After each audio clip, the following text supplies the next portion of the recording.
자, 시민들의 입장에서 한번 생각해 봅시다.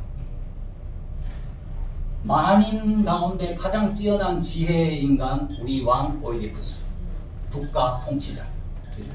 그 다음에 말하자면 영적 지식이 가장 뛰어난, 요즘식으로 말하면 종교계의 어르신, 그죠? 뭐 종정 스님이든 주기경님이든, 그죠? 대표 목사님이든, 말하자면 국가의 통치자와 국가의 어떤 종교적 최고권위 두 사람이 만났어요. 지금 이 역병으로 도탄에 빠진 나라의 이 위기를 극복하기 위해서, 그러니까 인간적 지혜가 가장 뛰어난 자와 영적 지혜가 뛰어난 두 분이 만나서 이 위기를 타개해 나갈 어떤 방책을 주겠거니 하고 잔뜩 기대했던 시민들의 입장에서는 황당하기 그지가 없습니다.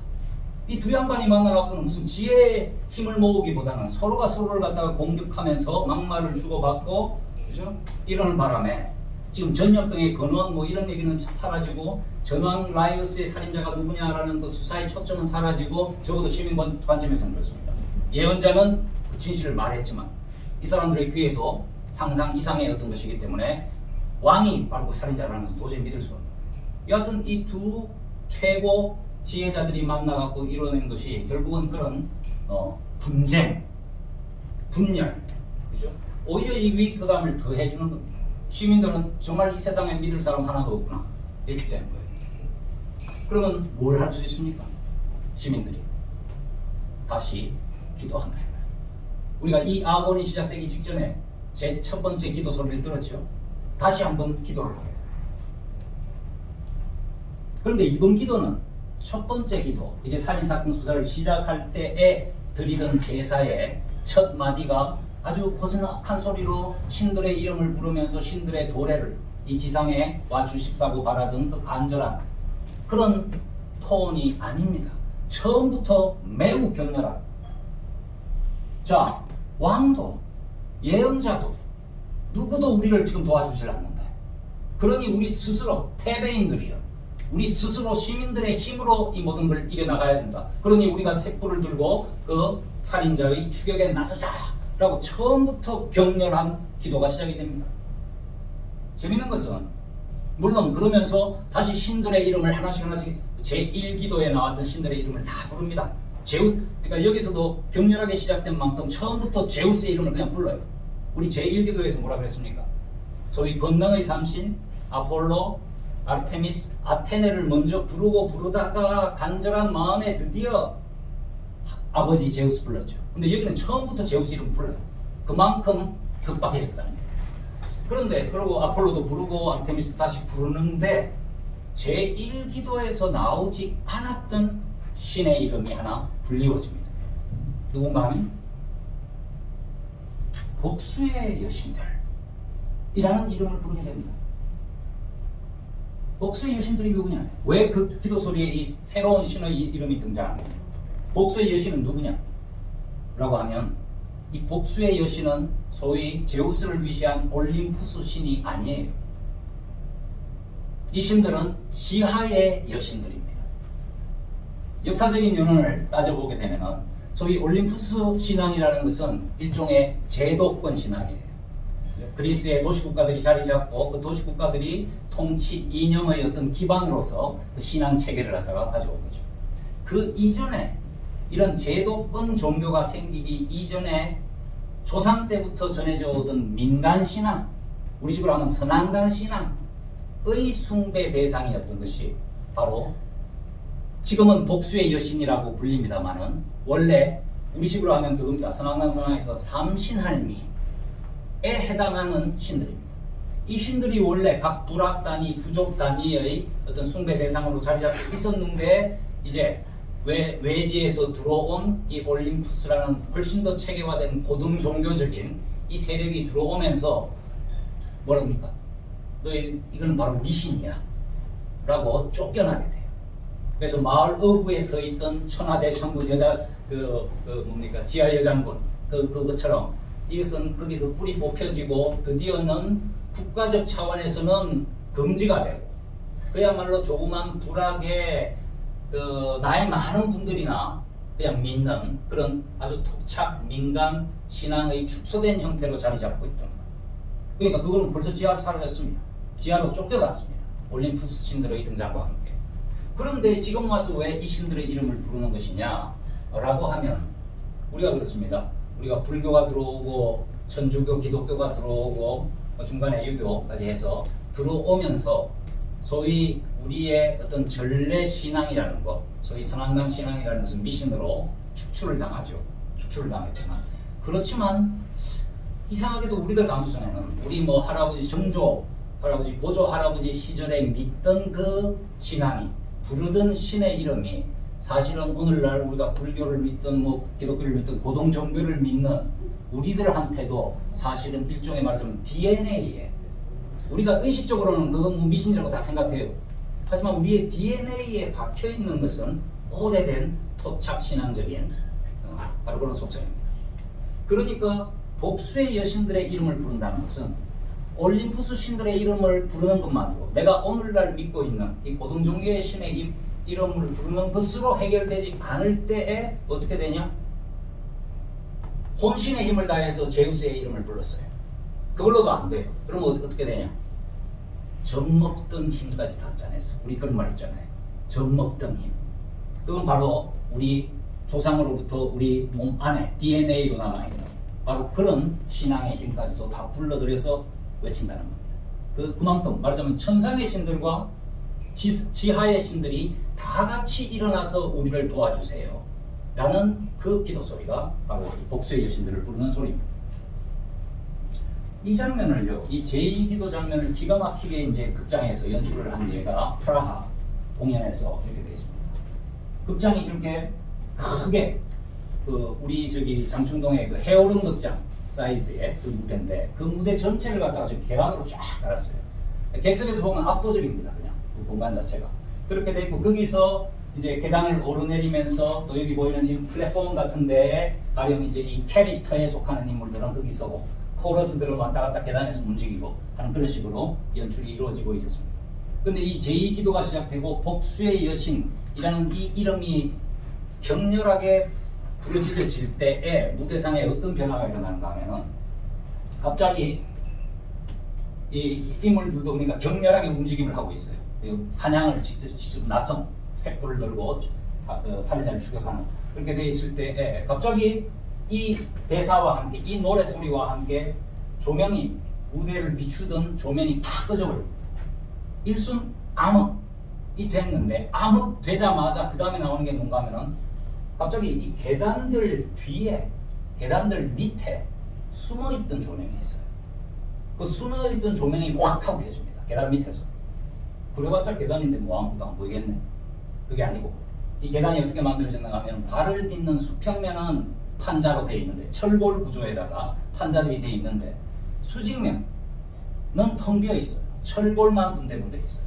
그리고 그 길을 전체를 이게 오리 굵은 천으로 덮어놨습니다. 그러니까 앞에서 조명이 비치면은 이거는 그냥 다들 이렇게 막혀 있는 것처럼 보여요. 그런데 앞에 불을 끄고 이 계단 뒤에서 조명을 탁 쏘게 되면은 그 굵은 오를 뚫고 빛이 그러니까 빛이 그냥 싹 이렇게 퍼져듯이 나오는 게 아니라 삐쭉삐쭉 이렇게 나오게 돼 있어요. 그래서 갑자기 저기 복수의 여신 하는 그 소리에 불이 확 꺼지는데 동시에 불이 들어오는가 했더니 그게 마치 수천 개의 화살이 팍 나오는 것처럼 객석에 있던 관객들은 갑자기 눈을 갖다가 가릴 정도로 충격적인 빛의 화살이 쏟아져 나오는 그런 장면이었죠. 조명뿐만이 아닙니다. 계단 밑에 뭐가 있는가 하면 프라하 심포니 오케스트라가 거기 앉아있어요. 거기 앉아갖고 이 장면에서 음악을 빠바바방 하는 팀판이 구두둥 하고 뭐 관악기 울리고 하는 완전히 그렇게 소리가 나니까 어떻게 되냐면 극장 전체가 막 지금 빛의 화살 때문에 감각적으로 확 이렇게 움츠린데다가 그 소리가 압도적인 소리가 나니까 극장 전체가 흔들리는 듯한 체험을 갖다가 하게 돼요. 그러면서 이 도대체 지금 이 범인을 찾는다는 행위가 그 어떤 의미냐, 어떤 감각적 체험이냐 했을 때 이 우주가 뒤흔들려 버리는 천상의 신들과 그것으로도 모자라갖고 저기 지하의 신들까지 다 들고 일어나서 그 살인자를 이 도시의 역병을 몰고 온 그 오염의 근원을 찾는 영적 전쟁의 세계를 라는 것을 이렇게 만들어내는 거예요. 화살이라고 했죠. 빛의 화살.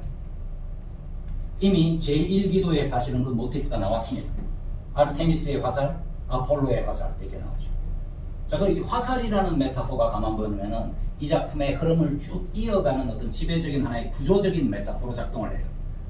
오이디푸스가 신들의 권능을 위임받아, 지상에서 왕으로서 신들의 권능을 위임받아서 화살을 매겼습니다. 이 화살은 하나의 질문입니다. 누가 전왕 라이우스를 죽였느냐? 그 화살을 시위에 매겨갖고 쏩니다. 쏘는데 쏘자마자 이건 이제 그때 쏠 때는 어떤 타겟을 향해서 날아가는 양궁과 같은 바로 아르테미스의 화살이겠죠. 그죠? 사냥감을 향해서 직선으로 날아갑니다. 근데 그런 줄 알고 살인자를 찾는 화살을 날렸는데 누가 살인자냐? 나르자마자 첫 번째 증인인 영광님 예언자가 와갖고 던진 그 질문, 부모가 누구냐? 라는 질문이 딱 겹쳐지면서 핑그르르 돌기 시작하는 거예요. 그러면서 그것이 양궁처럼 날아가서 탁 어떤 살해자의 목에 탁 꽂히는 게 아니라 핑그르르 허공 중에 원형을 그리면서 돌아가고는 내 부모가 누구냐? 바꿔 말하면 내가 누구냐?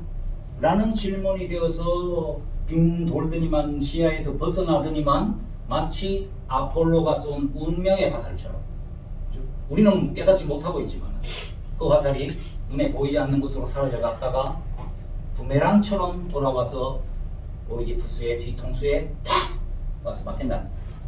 그 살인자는 바로 너.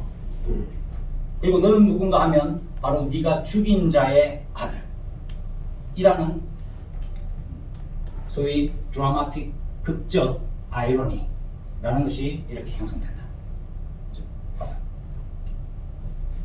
그래서 이 드라마가 말하자면 아까 말씀드린 것처럼 모든 것의 원조 살인 미스터리에서 출발을 하는가 했더니 출생의 비밀이라는 그 비밀 드라마가 되고, 그런데 거기서 끝나지 않는다.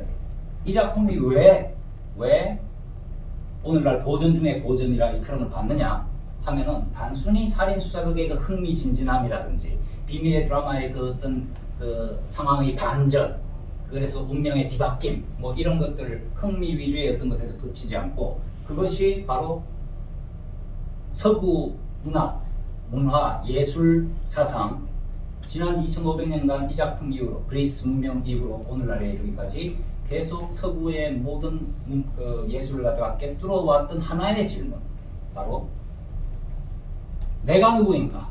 라는 질문을 철학적으로 환원시키면 보편화시키면 인간이란 무엇인가?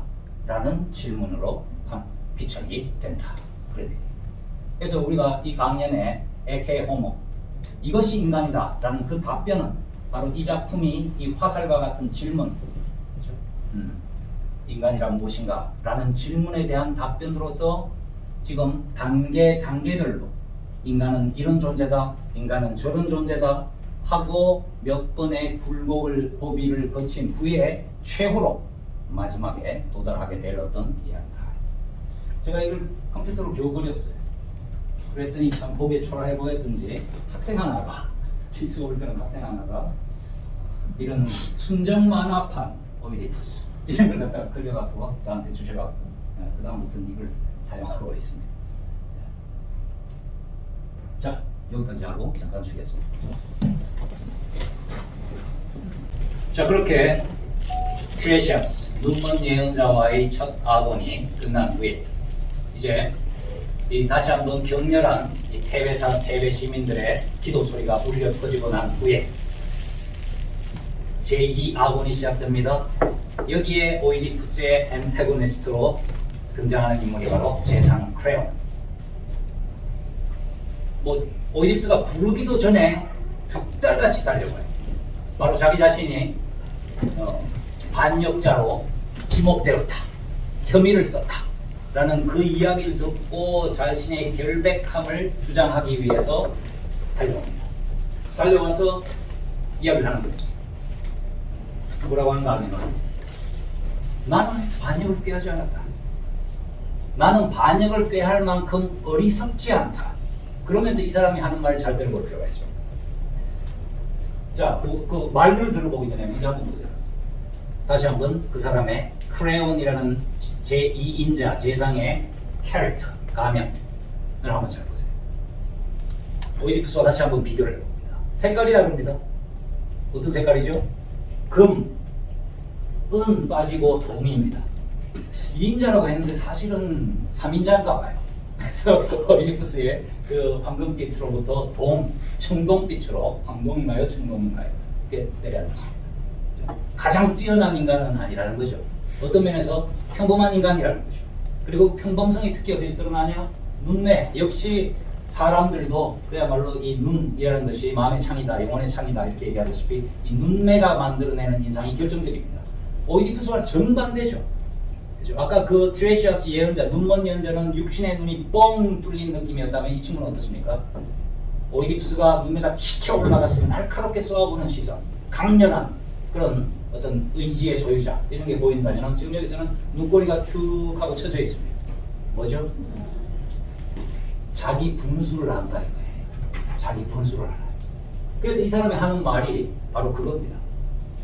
내가 왜 반역을 하지 않았냐 하는 건 생각해보면 너무나 합리적인 이유에서이다. 뭐냐? 나는 이 나라의 재상 국무총리로서 누릴 것 다 누리고 산다. 권위도 가질 만큼 가졌고 명예도 가질 만큼 가졌고 재산도 가질 만큼 가졌다. 그리고 사람들이 만약 최고 통치자인 당신한테 뭐 부탁할 게 있으면 나한테 먼저 온다. 나를 거쳐간다.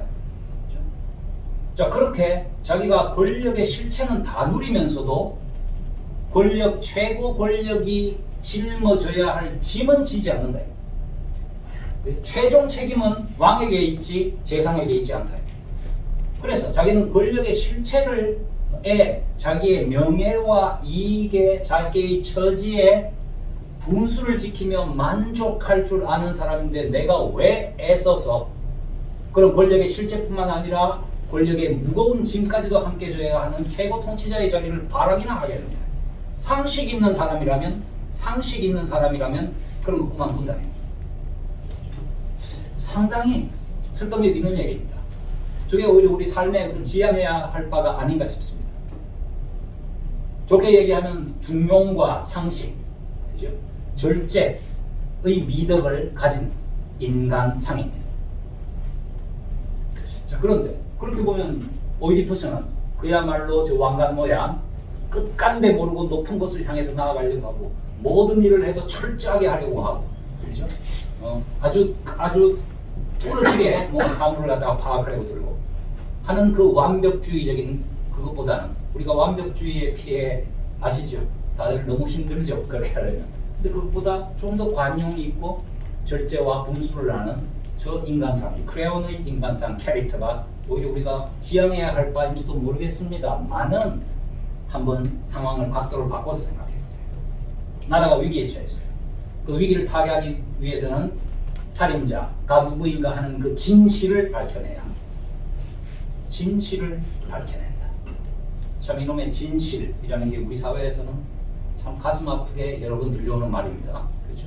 근데 그 진실을 찾으려고 할 때 오이디푸스는 내가 진실을 찾겠다고 했으면 죽어도 찾습니다. 끝까지 갑니다. 처음 등장이 아니라 이제 두 번째 등장해서 시민들 앞에 그 티레시아스 임금님 만나기 전에 나와서 포고하는 걸 들어보세요. 만약 그 범인이나 그 범인을 은닉한 자가 자기 궁정 안에 있으면 자기 가족 안에 있다 하더라도 엄벌에 처한다는 거예요. 그 진실이 자기가 파헤치려는 진실이 불편한 진실이 돼갖고, 그죠? 자기 측근들을 다치게 하고 자기 가족을 다치게 다 하더라도 그 진실을 끝까지 오직 진실만을 찾아 나아갈 사람입니다. 끝까지 가는 사람입니다. 상대적으로 그래요. 어떨까요? 저 눈꼬리가 쳐진 저 인물은 그 진실, 찾던 진실이 불편한 진실이고 자기 측근을 다치게 하고, 그렇죠? 자기를 향해서 자기 가족을 위해 하는 일이면은 뭐라고 말할까요? 그래요. 고마 덮어라. 다 그렇게 말할 사람. 그렇죠.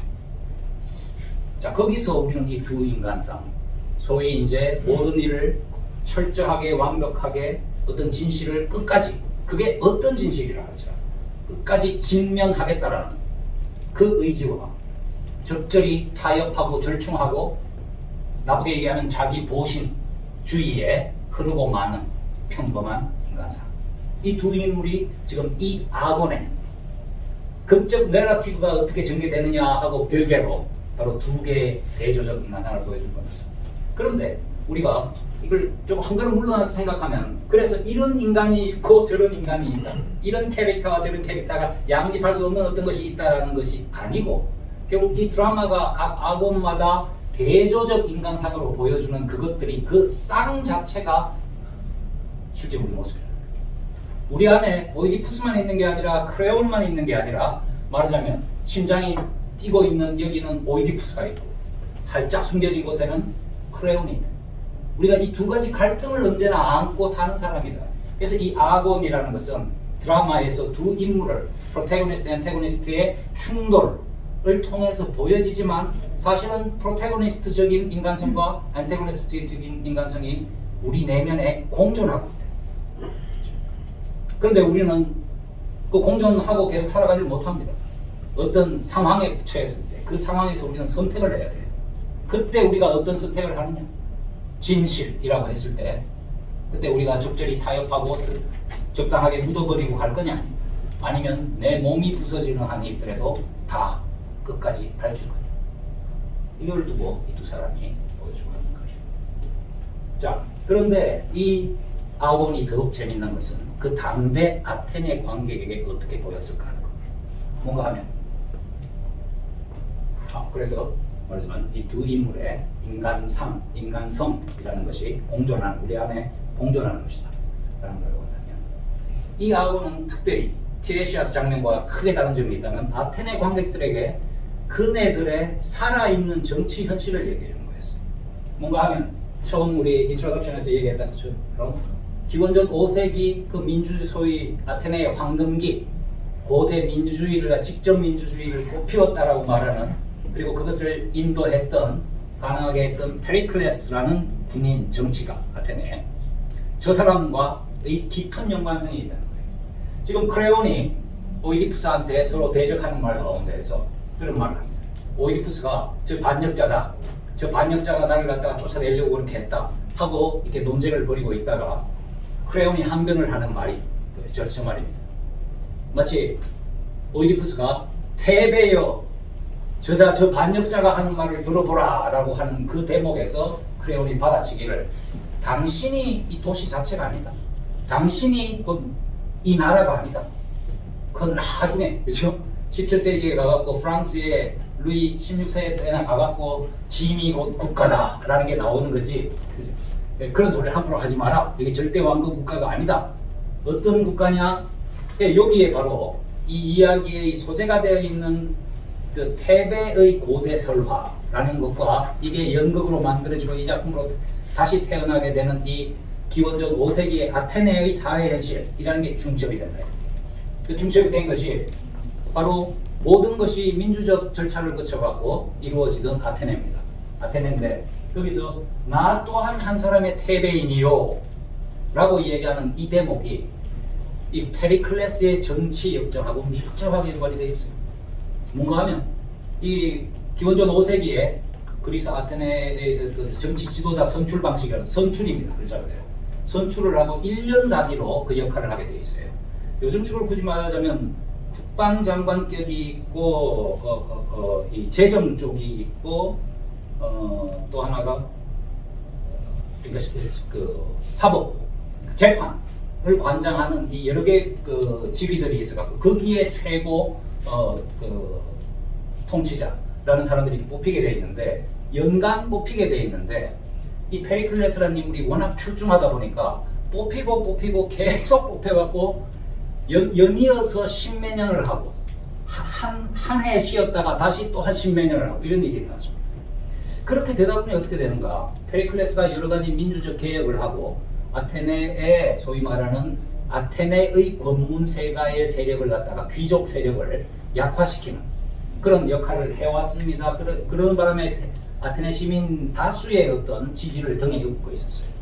그럼에도 불구하고 그렇게 오랜 기간 동안 집권을 소위 장기 집권을 하다 보면 아무리 선의의 지도자였다 하더라도 어떻게 될까요? 그 사람의 뜻은 변하지 않을 수도 있습니다. 누구? 항상 문제는 측근이죠. 집정 말기에 측근 부패가 일어납니다. 부패 스캔들이 일어납니다. 그리고 그 부패 사건을 갖다가 요즘식으로 말하면 특별검사가 조사를 해갖고 결국 이 정치 체제가 우리하고 상당히 민주적 그런 절차들이 많이 있거든요. 그러니까 요즘식으로 말하는 탄핵 절차에 돌입해서 결국은 물러나게 됩니다. 이 사람.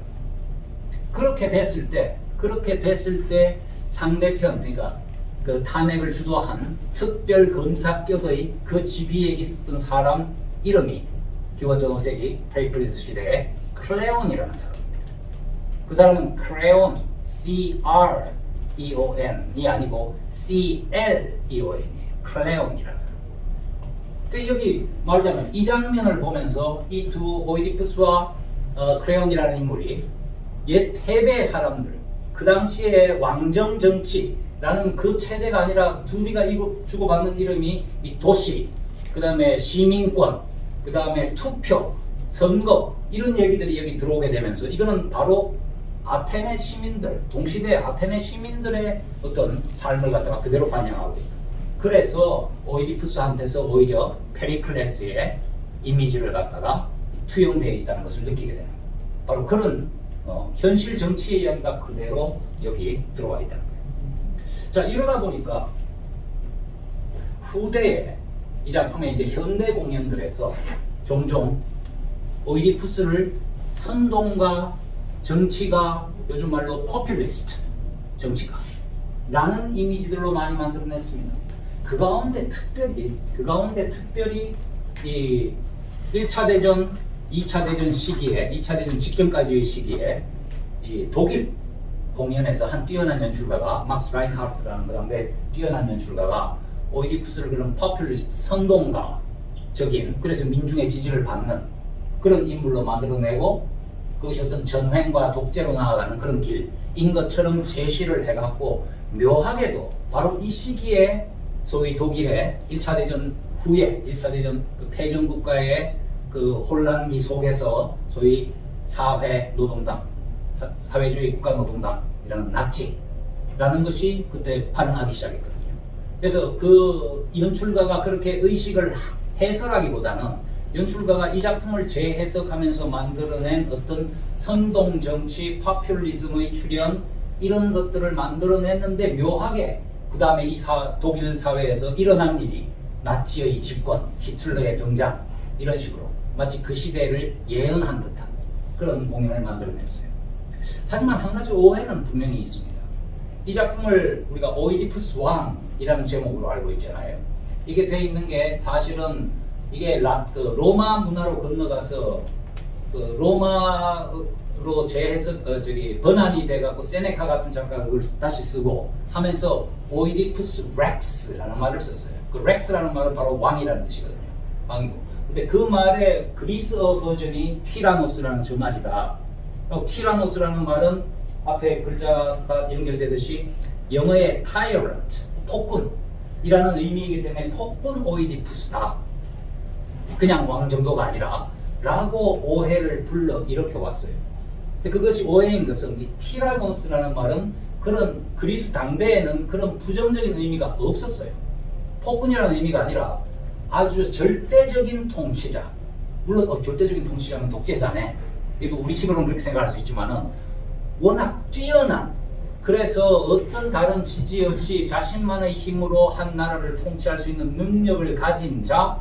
그래서 그 당대에 좋은 뜻이든 나쁜 뜻이든 아테네 시민들 사이에 페리클레스를 티라노스라고 불렀다. 그런 의미라서 그렇지 이것 자체가 어떤 폭군이라는 의미가 있는 건 아니다. 근데 그 말에 근거해서 오이디푸스를 이렇게 재해석하는 경향들도 적지 않이 있어 왔다. 사실 각도를 바꾸면 전혀 다른 얘기를 또 하나 할 수 있습니다. 어떻게? 우리 그 국립극단 공연에서는요 어떻게 했는가 하면은 지금 오이디푸스를 오히려 굉장히 진보적이고 개혁적인 마인드를 가진 어떤 군주로 이렇게 제시를 하고 크레온 그리고 테베 시민의 일부가 대단히 말하자면 보수적이고 기득권 세력 것처럼 그런 식으로 이제 재해석을 했어요. 그래서 이제 캐스팅을 할 때도 대중적으로는 덜 알려 있습니다만 연극계에서 굉장히 어떤 청렴한 그런 이미지를 가졌던 그 배우하고 이상직이라는 배우와 그 다음에 우리 TV 사극에서도 꼭 그런 사대부 권세가로 잘 캐스팅 되시는 정동환 선생님을 갖다가 캐스팅해갖고 그런 역학을 마치 정조대왕과 그 이제 기득권 세력이라는 그런 이미지들로 이렇게 충분히 해석해낼 여지가 있습니다. 그러니까 이렇게도 또는 뒤집어서 오이디푸스를 독재자로 이렇게 얼마든지 재해석 가능하다는 얘기고요. 자, 이 두 사람이 이렇게 다투고 있을 때, 그러니까 이 두 사람의 그것은 그 예언자를 사주해갖고 자기를 왕위에서 몰아내려고 했던 것이냐 아니냐라는, 그리고 난 절대 그렇지 않다, 나는 분수를 아는 사람이다라는 극중 내러티브의 차원에서 두 인물의 부딪힘, 아곤이라는 것과 실제 BC 5세기의 그 아테네의 정치적 역학이라는 게 함께 있는데, 이렇게 하고 있을 때에 두 인물이 치열한 논쟁을 벌이고 있을 때에 등장하는 것이 오이디푸스의 아내이자 그 다음에 크레온의 누이 동생인 이 요카스타의 등장입니다. 부르지도 않았는데 달려온 거죠. 달려와갖고 왕과 재상이 싸우고 있다는 얘기를 듣고 달려온 거예요. 그녀가 등장해갖고, 그러니까 은빛이죠. 은빛의 여왕입니다. 실질적 제2인자 이 셈이죠.